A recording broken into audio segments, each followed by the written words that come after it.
Hai, perkenalkan nama saya Mutiara LM Rondonu dengan NIM 19111101029 dari kelas A semester 5. Saya mahasiswa Fakultas Kesehatan Masyarakat Universitas Samratulangi Manado. Pada video kali ini, saya akan menjelaskan mengenai apa sih itu sistem informasi kesehatan dan mengapa itu penting. Dan video ini saya buat untuk memenuhi tugas mata kuliah saya, yaitu dalam sistem informasi kesehatan, dengan dosen pengampu yang terhormat, Dr. Angela F.C. Kalesaran, MSc, MHSc. Pertama-tama kita perlu mengetahui, apa sih itu sistem informasi kesehatan? Nah, sistem informasi kesehatan didefinisikan oleh Organisasi Kesehatan Dunia sebagai upaya terpadu untuk mengumpulkan, memproses, melaporkan, dan menggunakan informasi serta pengetahuan kesehatan untuk mempengaruhi pembuatan kebijakan, tindakan program, dan penelitian, karena sangat penting untuk berfungsinya sistem kesehatan secara efektif di seluruh dunia. Dan juga, sistem informasi kesehatan yang efektif dan terintegrasi adalah dasar dari sistem kesehatan yang kuat dan kunci untuk membuat keputusan kebijakan kesehatan yang efektif dan berbasis bukti.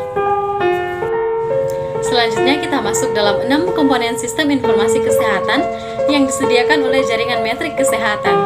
Seperti yang diketahui, mengumpulkan, menganalisis, dan berbagi informasi kesehatan adalah proses kompleks yang memerlukan pemahaman yang jelas tentang komponen yang mendasarinya dan bagaimana komponen ini berinteraksi.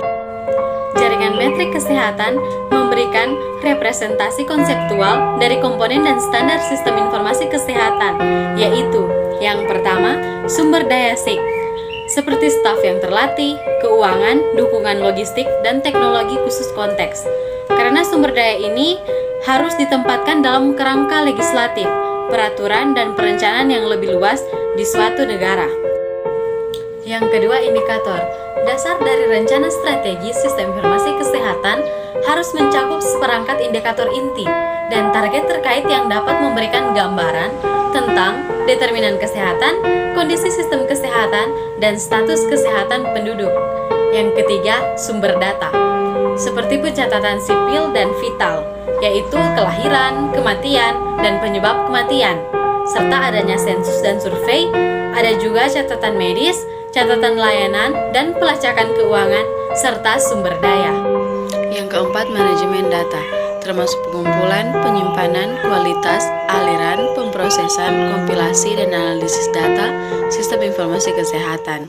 Yang kelima, produk informasi, yaitu transformasi data menjadi informasi dan oleh karena itu menjadi alat untuk pengambilan keputusan berbasis bukti yang akan mengarah pada peningkatan kesehatan. Dan yang keenam, diseminasi dan penggunaan, yaitu untuk meningkatkan nilai informasi kesehatan dengan membuatnya dapat diakses oleh pengambil keputusan dan memberikan insentif untuk penggunaan informasi kesehatan. Selanjutnya, apa yang dibutuhkan untuk memperkuat sistem informasi kesehatan?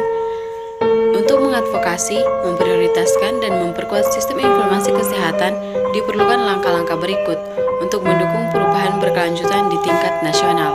Yang pertama, kepemimpinan dan kepemilikan negara. Yang kedua, responsif terhadap kebutuhan dan tuntutan negara. Yang ketiga, membangun inisiatif yang ada. Dan yang terakhir, mendukung proses bertahap dengan tujuan jangka panjang. Selanjutnya kita masuk dalam materi harapan dari sistem informasi kesehatan suatu negara. Seperti yang kita ketahui, sistem informasi kesehatan melayani banyak pengguna dan beragam tujuan yang dapat diringkas sebagai generasi informasi untuk memungkinkan pengambilan keputusan di semua tingkat sistem kesehatan untuk mengidentifikasi masalah dan kebutuhan, serta membuat keputusan berbasis bukti tentang kebijakan kesehatan dan mengalokasikan sumber daya yang langka dan optimal. Data dari berbagai sumber digunakan untuk berbagai tujuan di berbagai tingkat sistem perawatan kesehatan. Berikut saya akan jelaskan ada 4 tahapan data yang dapat digunakan, yaitu yang pertama, individu. Data ini merupakan data tingkat profil pasien, kebutuhan perawatan kesehatan, dan pengobatan berfungsi sebagai dasar untuk pengambilan keputusan klinis, serta adanya catatan perawatan kesehatan yang memberikan dasar untuk perawatan klinis individu yang sehat. Dalam data individu ini, masalah dapat muncul ketika petugas kesehatan dibebani oleh data yang berlebihan dan tuntutan pelaporan dari berbagai subsistem yang tidak terkoordinasi dengan baik. Yang kedua, data fasilitas kesehatan. Data ini merupakan data tingkat, baik dari catatan tingkat fasilitas agregat dan dari sumber administratif seperti catatan pengadaan obat, dan memungkinkan manajer perawatan kesehatan untuk menentukan kebutuhan sumber daya, memandu keputusan pembelian untuk obat, serta peralatan dan persediaan, dan juga ada pengembangan penjangkauan masyarakat. Nah, data fasilitas kesehatan ini dapat memberikan harapan dari sistem informasi kesehatan suatu negara dan memberikan tindakan yang berkelanjutan yang relevan dengan pengambilan keputusan kesehatan masyarakat, tetapi hanya jika kondisi tertentu dapat terpenuhi. Nah, data ini harus berkualitas tinggi, berhubungan dengan semua fasilitas, baik itu publik maupun swasta, dan mewakili layanan yang tersedia untuk populasi secara keseluruhan. Yang ketiga, populasi data. Data ini merupakan data tingkat yang sangat penting untuk pengambilan keputusan kesehatan masyarakat dan menghasilkan informasi yang tidak hanya tentang mereka yang menggunakan layanan, tetapi juga yang terpenting tentang mereka yang tidak menggunakannya. Nah, seperti survei rumah tangga telah menjadi sumber data utama di negara berkembang, di mana statistik berbasis fasilitas memiliki kualitas yang terbatas. Tetapi survei rumah tangga diperlukan di mana-mana, karena survei merupakan salah satu atau satu-satunya sumber informasi yang baik tentang keyakinan, perilaku, dan praktik individu yang merupakan penentuan kritis penggunaan perawatan kesehatan dan status kesehatan. Dan yang keempat, surveilan kesehatan masyarakat. Nah, data ini merupakan data yang menyatukan informasi dari fasilitas dan masyarakat dengan fokus utama pada pendefinisian masalah dan menyediakan dasar tindakan yang tepat waktu. Nah, hal ini terutama terjadi ketika tanggapan harus mendesak, seperti dalam kasus penyakit pandemi atau endemi. Nah, kebutuhan akan ketepatan waktu pelaporan dan tanggapan dan persyaratan untuk hubungan yang efektif dengan mereka yang berwenang dan bertanggung jawab untuk pengendalian penyakit memaksakan persyaratan tambahan pada sistem informasi kesehatan.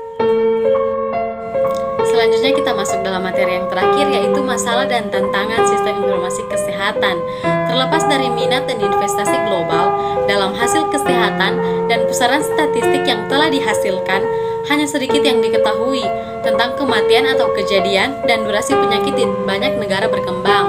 Hal ini masih merupakan perjuangan, misalnya untuk menjawab pertanyaan sederhana seperti siapa atau dia mati karena apa bagi sebagian besar penduduk dunia.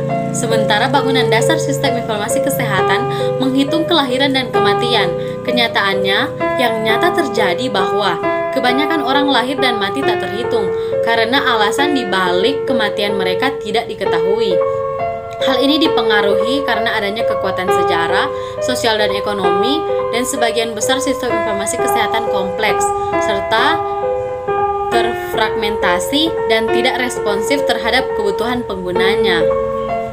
Selain itu, kurangnya investasi kronis dalam sistem pengumpulan, analisis, penyebaran, dan penggunaan data berarti bahwa hanya sedikit negara berkembang yang memiliki sistem informasi kesehatan yang kuat dan efektif untuk memantau status kesehatan populasi mereka atau kemajuan menuju hasil yang disepakati secara internasional, seperti tujuan untuk pembangunan milenium.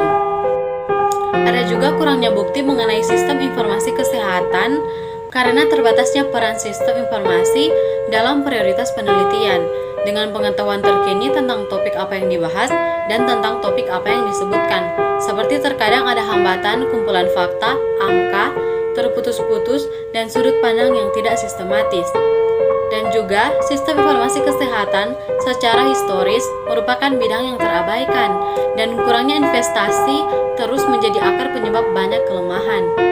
Dan masih ada keterputusasaan besar antara kebutuhan akan informasi dan kemampuan suatu negara untuk merespon, sehingga menimbulkan ketegangan antara kebutuhan negara dan tuntutan global ini menimbulkan banyak pertanyaan seputar apa itu informasi penting dan untuk siapa informasi itu penting. Ini juga mempertanyakan bagaimana informasi dapat dibuat dan digunakan secara lokal untuk menanggapi kebutuhan dan tuntutan lokal yang relevan. Sekian dari saya. Mohon maaf atas kesalahan dalam bertutur kata saat saya menjelaskan materi tadi. Terima kasih telah menonton, semoga bermanfaat dan kiranya Tuhan memberkati kita semua.